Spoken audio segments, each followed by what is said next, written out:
Бытығай кесенесі Қазақстанның 100 жалпы ұлттық киелі жерлердің республикалық картасына енгізілген республикалық маңызы бар тарихи және мәдени ескерткіш. 11-12 ғасырларының сәулет ескерткіші болып табылады. Кесене Ақмола облысы Қорғалжын ауылының Нұра өзенінің сол жақ жағалауында орналасқан.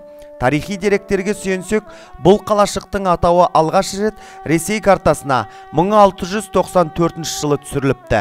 Бұл сызбаны Ресейден сол жылы Әстәуке ханға келген елшілер Скибин мен Трошин жасаған. Карта 20 парақтан тұрады. Казачая Арда атты аса құнды осы мұрағатта Әстәукенің Нұра өзені бойында орда тігіп отырғаны, оған бару үшін есілден өтуге тура келгені баяндалады.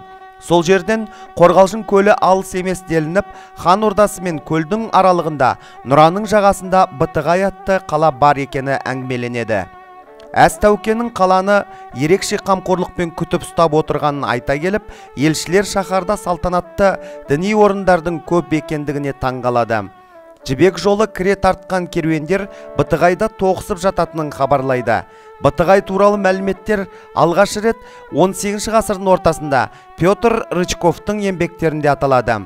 19 ғасырдан бастап Қазақстанның далалық аудандарын зерттеген түрлі зерттеушілермен, соның ішінде Георгий Генс экспедициясымен 1815 жылы қаралған кесененің сол кездегі орыс ақпарат көздерінде ғибадатхана деп аталған бас қасбеті, жоспары және кескіні суреттелген алғашқы қысқаша сипаттамасы 1816 жылы Шангин экспедициясымен жасалған.